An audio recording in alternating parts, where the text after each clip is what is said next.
Americans measure their lives by holidays. Christmas, Easter, birthdays, Thanksgiving, the 4th of July, like mileposts in the picket fence of the years that stretches on and on and on through our lives. But those holidays when you're young, they're the sweetest of all. You remember them forever. That great 4th of July so long ago, like all the others, was gone. Gone with the wind.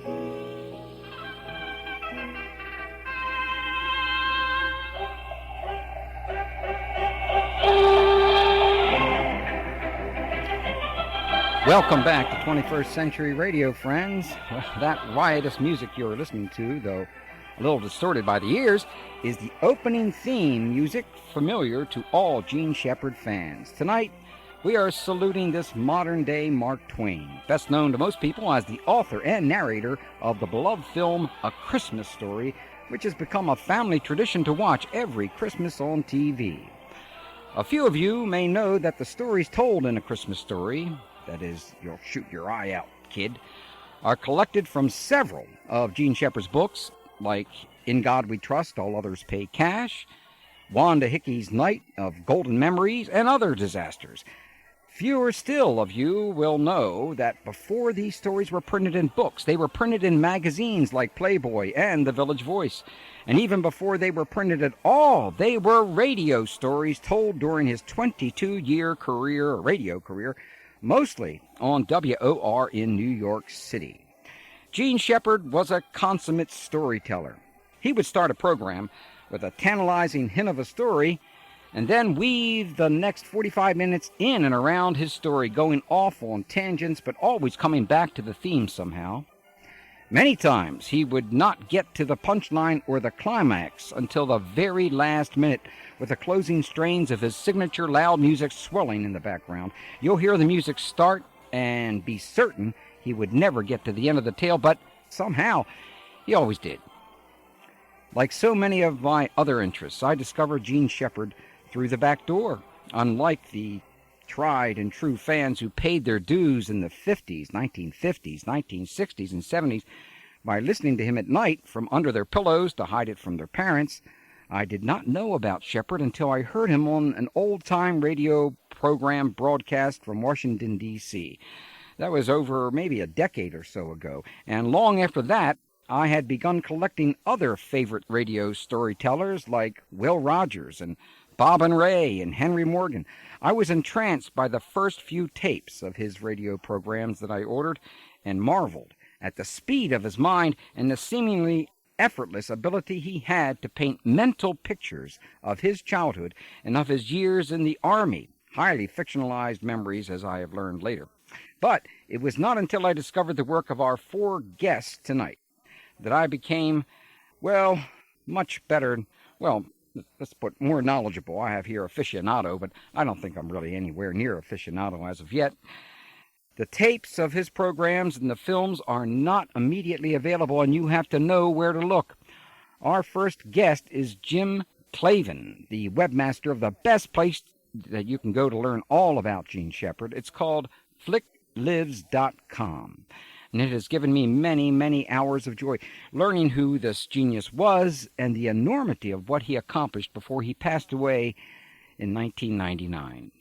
Welcome to 21st Century Radio, Jim Clavin. Hi, how you doing? I'm doing fine. Let's start by describing the many fields of creativity where Gene Shepard excelled. Besides A Christmas Story, what else did he produce? Oh, well, gosh. He started early days and he wrote some plays. He was in plays off-Broadway, Book Charlie, Banquet for the Moon, Voice of the Turtle, a number of things. Then, he got into radio. He produced books from the stories. He did a few television series over the years. Gene Shepard's America, the Shepherd's Pie series for New Jersey Public Television. A few PBS movies. Oh, they were great. Yeah, they were great. Yeah, Phantom of the Open Hearth, Great American 4th of July. Just about everything he did was great. Yep. Nothing was mediocre at all. Nope. 22 years on the radio, 4 books, 2 commercially released motion pictures, Right. 4 PBS movies, columns for periodicals, live shows on campuses, guest appearances on TV, LPs, stage shows, etc. Whoa, wow. Yeah. Now, when did you first launch your website, flicklives.com, and why did you choose this title for your website? I started the website in January of 2000, and the name Flick Lives comes from, well, obviously from the movie. You know that he had a friend called Flick, and a lot of times during his radio show, Shepard used to like to do little things like tell people to turn up their radios and hurl out these invectives, and then he'd tell people to go out and mill around and all that. Mm-hmm. And one of the other things he used to do was say, look, go out, go into school, and on the blackboard write Flick Lives, or, just, and then leave, just don't let anybody see you, just write it, And so it became kind of like a later time, in the later years, a call sign between Shepard fans. They look at one another and go, Flick Lives. And the name stuck. Yeah. It just became like a favorite expression of mine. Well, I'm the first to admit that A Christmas Story is not my favorite. I liked it. I enjoyed it a lot. But I like his other films even better. But since it is the popular one, and we're first aired on PBS in 1983, I believe, let's spend at least a little bit of time talking about it. First, give us a brief sketch of the underlying storyline for those who haven't seen it yet. There's people that haven't seen it? I think somewhere in Venezuela there are 4 people. And Patagonia. I think they're down there in Patagonia, down there near Antarctica. Well, let's see. The movie... The main theme of the movie is his quest for the ultimate gift, the Red Ryder BB gun. But there's a lot of smaller storylines that intertwine throughout the movie. The part where Flick sticks his tongue onto the telephone pole on a dare, a triple dog dare, because the cold pole, the frozen tongue would stick, and so he got dared and it stuck. Some of the other plots, you have the bully of the schoolyard, Grover Dill and Scott Farkas. So there's underlying themes there. The little orphan nanny decoder pin. Mm-hmm. He wanted this decoder pin. We all wanted that. We all saved our Ovaltine labels and all that, and we want to send away for these little decoder pins and everything. And, it was just, the humor in it was that he finally got it, and he decoded the message, and it's be sure to drink your Ovaltine, and he just, crummy commercial. Yeah, his response was immediate. He didn't accept it. Yeah. And I'm sure a lot of us felt the same as some of the stories about the things he sent away for. I always wanted to send away for that little tube it was an X-ray tube, right? Yep. Yeah. Yeah, he wanted the spy glasses, the X-ray glasses. Oh, yes. And he used to talk about all those little gizmos and everything on his radio shows. He used to talk about the spy glasses and stuff like that. So, he managed to get a little bit of everything into the movie, all different little things that we all knew as kids. Now, a lot of people think that this is autobiographical, A Christmas Story. No, not really. It isn't. It's not. It's hard to say because Shepard had such a way to weave fiction and truth, in throughout.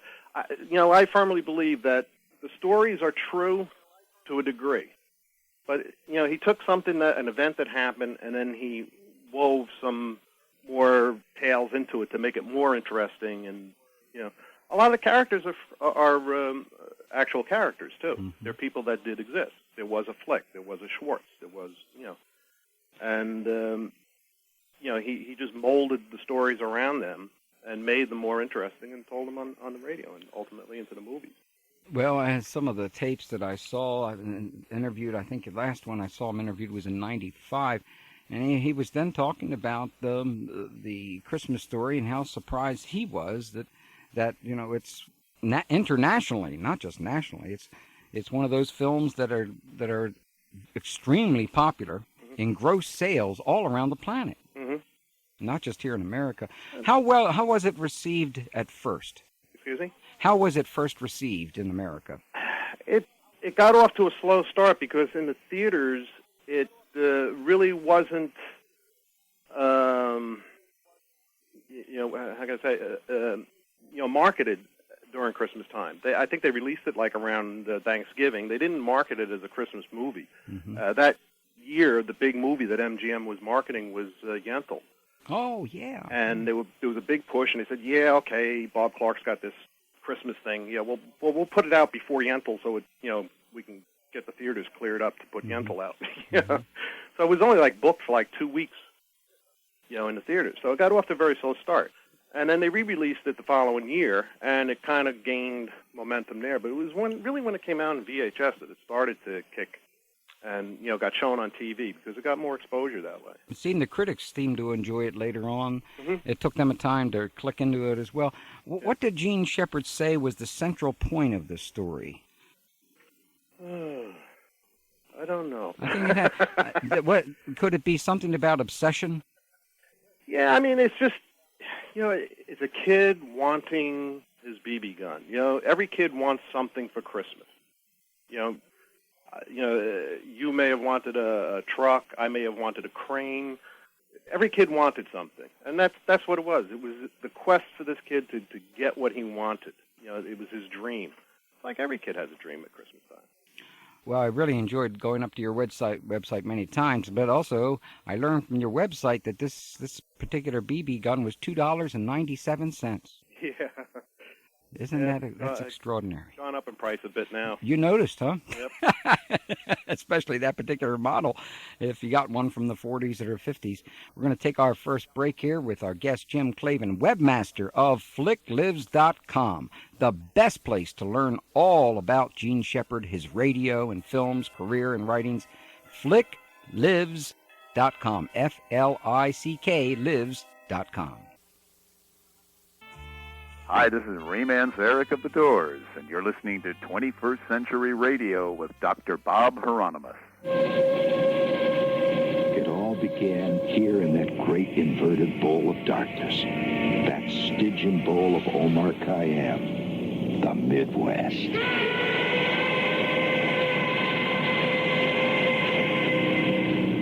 I was working part-time in the steel mill.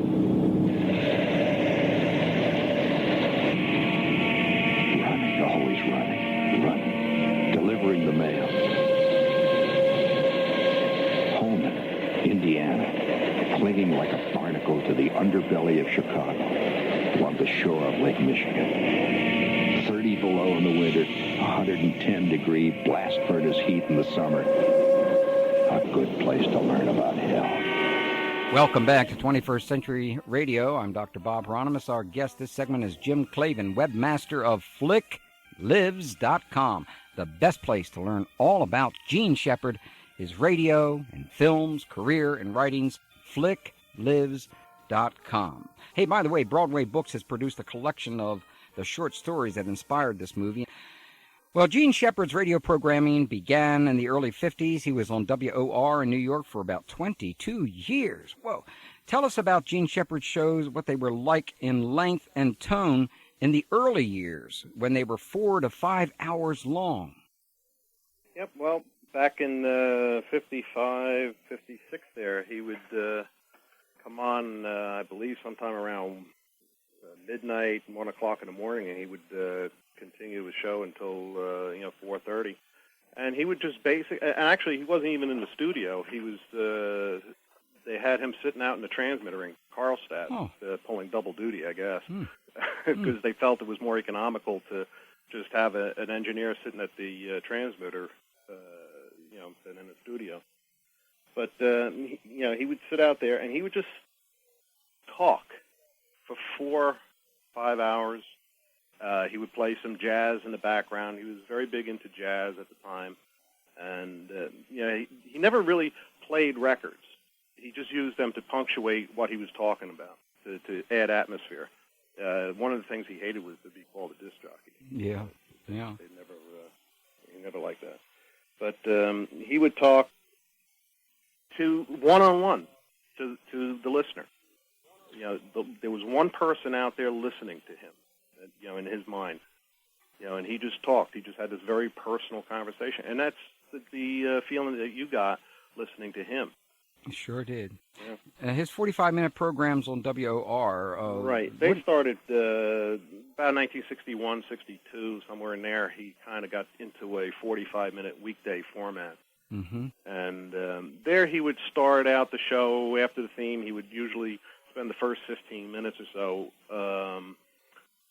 pulling, little news articles, letters from listeners.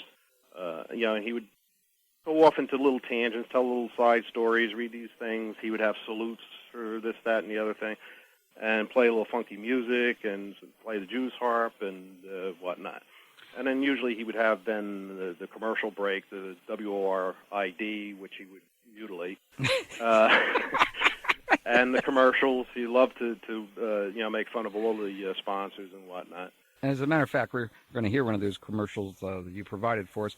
He was a genius at satire, and this came through loud and clear in his approach to his advertising sponsors. Let's take a listen to this Buick commercial from November 18th, 1963. The 64 Buicks are here. The trim new Buick Special, America's family fun car.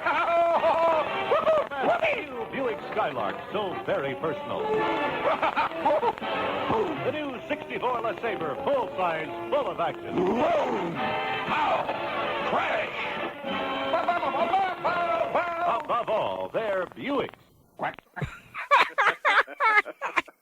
I can only think of great. a handful of other broadcasters who actually got away with satirical treatment. Arthur Godfrey, a little bit. Yeah. Bob and Ray. I mean, can you imagine the salesman sitting in the sales room, hearing this thing? What was cringe? his... Don't let the phone ring. What was his relationship like with his salespeople? I don't think it was the greatest in the world. He was constantly, beating on the sponsors, but a lot of sponsors liked it. Yeah, eventually they did. And he even said himself a couple times that, like one time he did a commercial very seriously, and the sponsor called him up and says, "What's the matter? Don't you like us?" They kind of expected to be beat up on. Yeah, well, I suspect that the Ovaltine bit in A Christmas Story was kind of a stab at the sponsors too, where it turns out to be a crummy commercial. Yeah, because he was great for saying, here's another crummy commercial." Well, I'm glad somebody said those things. He made as a regular point of poking fun at his own station. What were the consequences of this? His penchant for ridicule. Did he ever get fired, or was he threatened to be fired? Well, yeah. Back in the 50s, I think it was 56 or 57, the station was kind of hemming and hawing about getting rid of him because his time was hard to sell. Because, in the middle of the night, they can't find sponsors so much. And so he did a little stint one night, and he says, "You know what? You want sponsors? Everybody go out and buy Sweetheart soap." And so everybody went out and did it, but at the same time, his boss was listening and immediately pulled him off the air because he knew Sweetheart Soap was not a sponsor. Yeah. And he got fired, and he was pulled off, and he was given another chance. Too many people wrote the station and came and milled around outside and I think protested. So something like 400 people wrote. My goodness, that's a lot of folks. Back then, yeah, for the middle of the night. What kind of audiences did he have? Who were his main listeners? Probably kids, teenagers. I mean, everybody I know, you got kids in the 50s that, like one of your guests later on is Gene Bergman. He was a great fan of Shep's in 56, 57, in those years when he was going to college. I discovered Shep in 64 when I was about 13. And, he was very big with kids. He did a lot of college campus appearances. He went to Princeton University every year for like 20 years. Mm-hmm. Did a show. Yeah. And quite a few other, Fairleigh Dickinson, Seton Hall. I mean, he was constantly going throughout the country, Notre Dame, and doing these shows. Well, he was eventually he dismissed his radio work as less important than his books or television and films. Why? Because I thought his radio work was the most brilliant. It was. And I think Shep was a very proud person. I think he tried to trivialize it because at the end, radio had no more use for him, because they were getting into the talk radio format, and all these stations now, that's all it is. It's just talk, talk. Mm-hmm. And they kind of made a clean sweep of a whole bunch of people back in '77, and I think he was hurt, and so he says, well, I got better things to do. I don't need radio. And at that time, he did have things that he was doing. He was writing the books. He had the movies going. He had A Christmas Story in the works at that time. I believe he was just starting to get involved with that. He already had Phantom of the Open Hearth had been done, and one of the others. The Polish girl. Goodness gracious. Star-Crossed Romance. Yeah. No, that came out later. Phantom of the Open Hearth had just come out, 76? Yeah. Now, he might have been working on A Great America 4th of July, because that came out in '82, so I think he was probably involved in that. Plus, he had the TV shows that he was working on. I enjoyed them. I'm hoping that more and more of those become available. Now, Right. one of the staples of his radio programming is the loud and, well, he played Jew's harp, kazoo. Yep. He even burst out singing. Those are the things I used to do all the time. And here's a cut of Shep playing the Sheik of Araby. Yep. Let's go listen to that. All together again.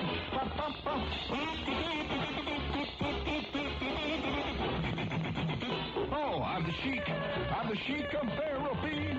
Oh, your love belongs to me, baby. Oh, baby, baby, at night when you're asleep, razzmatazz into your tent. I'll creep, creepity creep. Oh, the stars that shine above. Wow. How does his audience respond to this? They love it. Yeah, because he's just having fun, and he makes you laugh. Mm-hmm. He's telling you a story, and then he just punctuates it with this general silliness. He just makes you feel good. He sure does. Yeah. Or at least I'm sorry. He even made a trip to the Amazon and visited the headhunter tribes down there in Peru. Yeah. And played the Jew's harp with one of the tribesmen. He really enjoyed his traveling, and he didn't came back and he played the tape on the show. Yeah.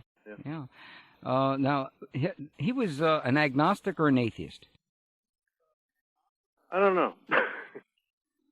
Well, it's hard to tell. And you often hear Gene Shepard reflecting on the significance of man, and you quote him on the front page of your website as saying in 1975, "Can you imagine 4,000 years passing and you're not even a memory?"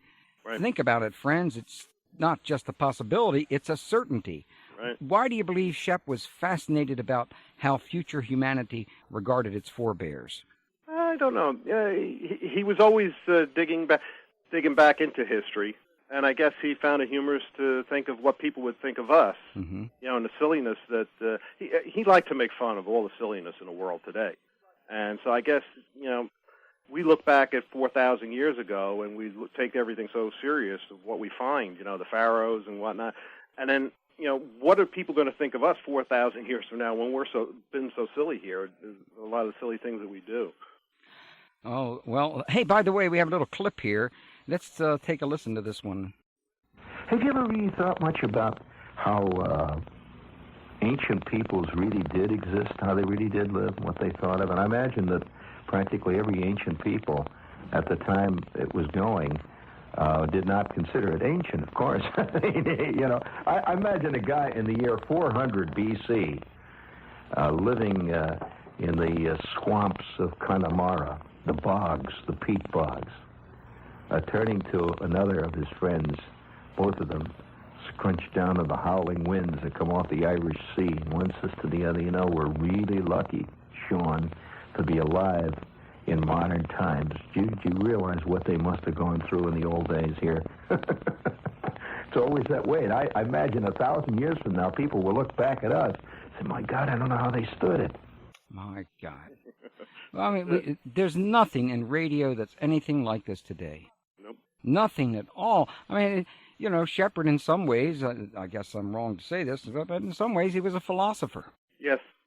And he certainly introduced, certainly would have been, if so many children with their little transistor radios were hiding under the covers and listening to these words time and time again, it probably, and it just turned them on to so many other things in life than the normal stuff. Yeah, we all look back and we say, we do things today and we say, geez, I learned that from Shep. Mm-hmm. I'm doing things and my way of thinking is, it stems from him. It's crazy. And one of the things I learned from him, every time I travel now, I spend a good deal more time just watching. Mm-hmm. You know how he talks all the time? I'm certain you know it better than I do. Well, he was a great one. He loved to listen to the sounds of where he went. And he would get up in the middle of the night and just listen to the sounds around, just background music, animal noises, just anything. He loved to listen to the sounds. Well, listening to the sounds of a different culture and teaching you right. how to when you walk down the street, look at the stones, look at the water, drink the water to find out what it's really like. Yep. He taught me a great deal. And the different aromas in the different countries of the foods and whatnot. Yeah. Yeah, that always impressed him. Yes, it did. Well, something else. Well, thank you for joining us, Jim Clavin. Been all too short, but we're going to do a series of shows on Gene Shepard, and I hope you can join us again in the future because our listeners are really missing, in my opinion, some of the greatest of all the storytellers that I think that America has ever produced. Absolutely. Thanks, Jim. There's a lot of lurkers out there. There sure are. Take care. Talk to you again. Thank you for joining us, Jim Clavin, webmaster of flicklives.com. If you want to know something about Gene Shepard, go to flicklives.com. This was a multiple genius, and I'm so thrilled to have finally been able to locate other individuals. Of course, all you need to do is go on the web to do that, who understand just what this man has accomplished. When we return, Jeff Beauchamp, the main force behind the Gene Shepard Project, a free exchange service of CDs, MP3s, of Shepard radio program archives, will be discussed. We'll be right back with Jeff Beauchamp. I think a little Jews' heart music was... This is right from the heart of the Bible felt. The Jews' heart felt where they believe in these tonics, man.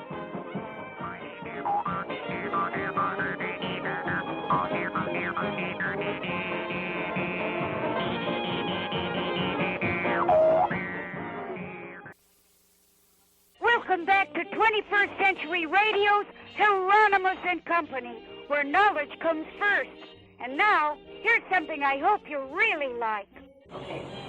I think without any further ado, I would like to be able to announce our speaker today, Mr. Gene Shepard. All right, thank you. That was an introduction. Go right out on it. I've had instructions on WJOB again. Now, this is what we call an anticlimax. He said it was very easy. Just leave it alone. We got to get on with the show. Okay. Oh, I'm impressed. All right. It's a very important station. You can almost hear it in Crown Point. When the wind is coming from the north. Well, that's a clip of a rare presentation to his hometown when actually he ridicules the WJOB microphone and rudely brushes aside the nervous little lady introducing him and trying to adjust his microphones for him. That poor lady, my heavens. Well, indeed, that's what you get when you deal with some of these geniuses. The Gene Shepard Project. Well, welcome back to our 21st Century Radio homage to radio personality, author, and performer Gene Shepard. I began collecting tapes, video, and audio of Gene Shepard's program about 3 years ago, but I soon hit a crisis. After the first dozen or so, I couldn't find any sources for new shows until I turned to the internet, that is.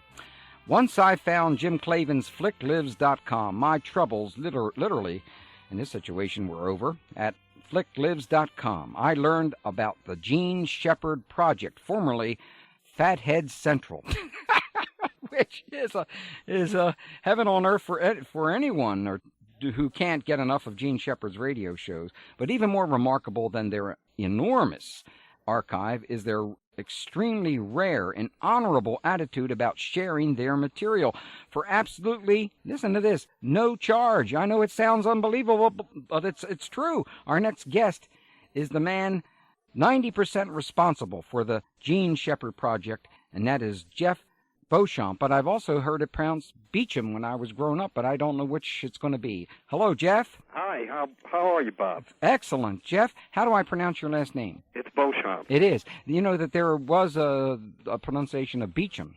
Oh, sure, I get that all the time. You know, I thought I'd give you something new there.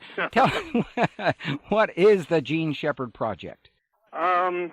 It's, like you said, it's 90% me. We are a group of Shep collectors that kind of pooled our collections together, and then we make it available on CD-ROMs of MP3s to people who would like to discover what Shep sounded like on the radio.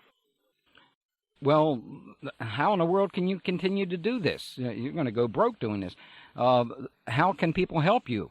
Well, we would like to trade for new material. There are still people out there that have tapes of Shepard shows, and we would like to borrow those and add them to the collection. But that's most people, if they don't have something like that to trade, will send us, say, blank CDs or some other way to keep it all going. Mm-hmm. Well, friends, if you do get in touch with Jeff Beauchamp, I almost called you Beecham. Call me Jeff, Bob. Jeff. All right. If you do get in touch with Jeff and you talk about getting the CDs and the MP3s at no charge, at least send them one disc for one disc back or something along those lines. That would be fine. Yeah. Now, how were you introduced to Gene Shepard? Well, as a young child, my father was a fan. Oh. And we weren't really allowed to listen to Shepard. We were either too young or, well, it was mostly my mother. She objected to some of the language that he used and some of the topics that he covered on his show. Mm-hmm. So my father was sort of a closet listener. He used to go down in his workshop in the basement. And occasionally we'd go down there and we'd hear it. Or usually, I remember the first time I heard Shepard, I was in a car, and we were on a long car trip. It was a holiday, probably Thanksgiving, I think. And it was quite late, and my old man just insisted that kids or no kids, he was going to listen to Gene Shepard. And once I heard a complete show, I was just completely hooked. I must have been 10 or 11 years old at the time. Was this a 45-minute show or Yeah, this was hours? a 45-minute show. This would have been the middle of the 60s. Yeah. Now, what about his religious beliefs? Is this what caused some problems? Shepard really didn't talk much about religion, only in sort of a tangential way. Mm-hmm. There's one show he did where he said that his friend Schwartz, his father, I believe, was a fundamentalist preacher that used to spread the fire and brimstone, mm-hmm. That sort of thing. But no, he really didn't dwell on religion that much. Mm-hmm. I don't believe he was a religious person. No, he was either an agnostic or an atheist, one of those. I would say so, yeah. Yeah.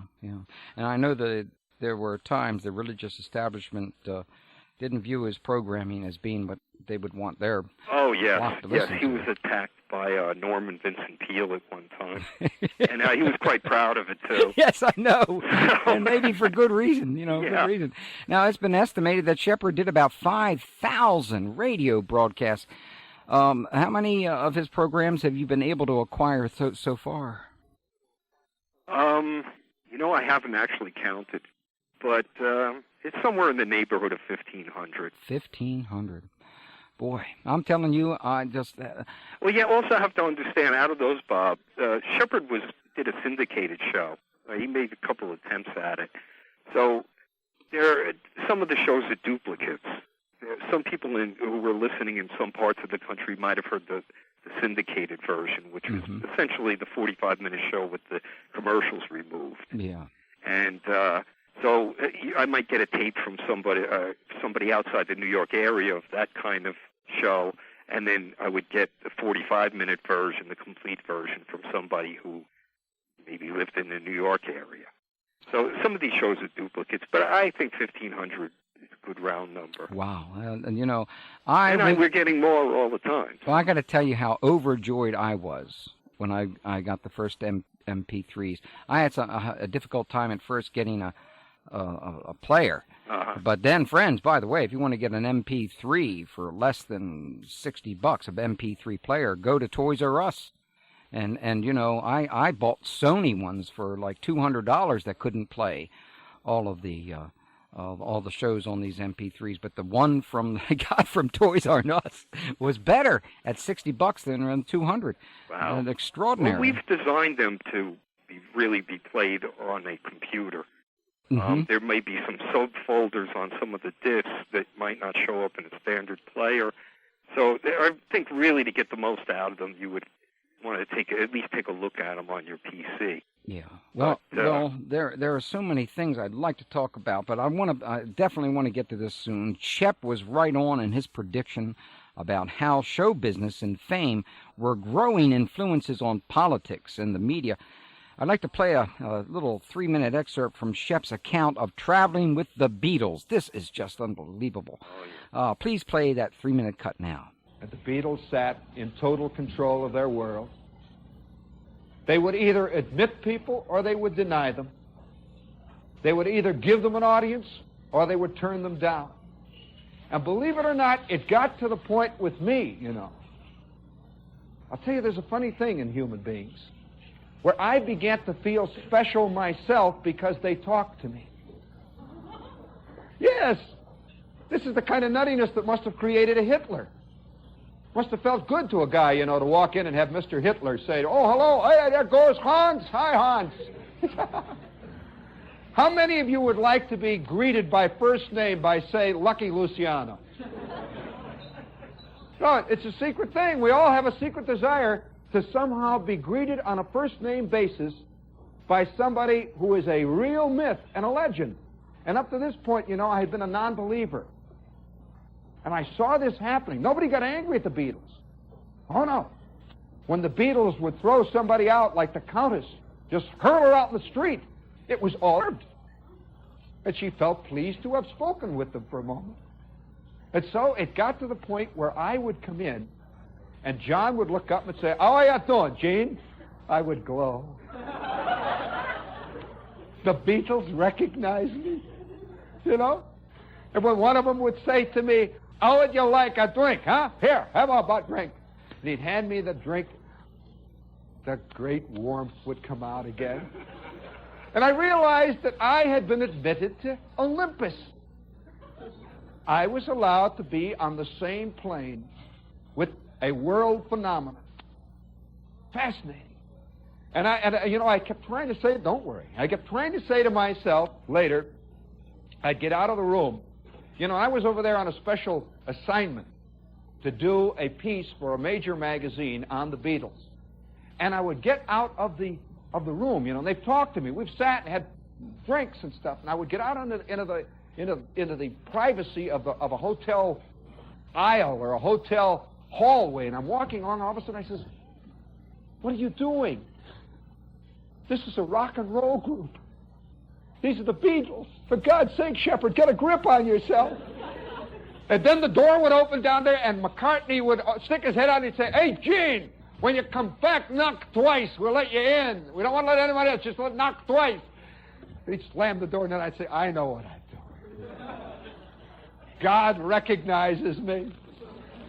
Well, you know, I learned something then. I learned how impossible it must be for a reporter to remain objective in the presence of the very great. Whoa, what a voice of sanity. Can you cite any other examples of Shep seeing into the future and other trends he spotted 40 years ago that you recognize today? Oh, he was way ahead of his time on a lot of things. A show I heard recently, he was bemoaning the fact that he saw a future where showbiz and news become one. Right. And it was so right on, and this was recorded in the 70s. Yeah, that's so. Cool. Yeah, and there were other things that he was completely wrong about, but more often than not, I think he had a lot of foresight. Well, he introduced myself and I might as well say billions of others now to a Midwest that we knew very little about. Oh, sure. Tell us a little bit about that. Well, Shepard, early on in his life, he worked in the steel mills, and there are shows where he tells, some of them will make your hair curl, about how dangerous, for instance, it was to work in a steel mill. And just the enormous size of it, and also one of the things he talked about was the kind of pollution that these places put into the Great Lakes. Mm-hmm. And he kind of made light of it, but, you know, today's, when people are more conscious about environmental issues, you know, it kind of brings back to a day where, you know, some of these companies thought they could just dump anything they wanted to in the Great Lakes. And, but like I said, he made jokes about it. Yeah, but he it's a said pretty serious subject. He said you could walk halfway out to Lake Michigan or some such place and not get... Oh, and you'd go swimming and you'd come out covered with all kinds of soap suds or oil sludge or, you know, some other kind of thing. Well, you know, my favorite Shepard film is The Great American 4th of July and Other Disasters. Would you share a little of its story? I would love to see this get the kind of play that The Christmas Story gets. Oh, yes, me too. It's also my favorite, maybe even more so than The Christmas Story. Yeah. But the format is somewhat similar. It's little bits and pieces of various short stories that appeared in his books, kind of strung together with the general theme of the 4th of July, culminating in his next-door neighbor who bought the world's biggest piece of fireworks and, well, made a public display out of it, let's say, to somewhat hilarious results. Well, you know, that the story about Kitzel. Yeah. What was his first name? Ludlow Kitzel. Ludlow Kitzel. I mean, it seems like a drunk trying to shoot off you know, some kind of piece of military artillery. Well, that was the other aspect about him. His time that he spent in the Army. Right. I thought was his stories about the Army were just extraordinary. They were, you know, when Ernie misses the train after they go out to get a beer, and you know, when you read him and you listen to him and you see him, you know, he has such a storytelling genius that I can no longer tell whether I've heard him, saw him, or heard him, you know, or read the story anymore. I get them all mixed up now. Oh, I do too. Because he is, you know, he was one of the great geniuses of storytelling. You know, many have compared him to Mark Twain. Oh, absolutely. He won the Mark Twain Award for 1976. Yeah, he was just brilliant, absolutely brilliant. Now, what was, in your opinion, what was Gene Shepard's most important contribution to the art of storytelling? Well, I don't know. I mean, I guess the simple answer is just the work itself. I think he brought a fresh kind of, not voice, a fresh kind of attitude towards, say, like the morals of the stories that he told. Mm-hmm. You know, you would never see like Walt Disney. Well, actually, Walt Disney has made one of his movies, but that's right. He's actually. Right. I mean, you know, it wasn't like a sort of a Bambi kind of existence for Shepard. Mm-hmm. He was much more cognizant of the foibles that real people have in real life. Mm-hmm. Yeah, I would say. Yeah, you know, like take A Christmas Story, for example. You asked Jim what you thought the theme of the story was.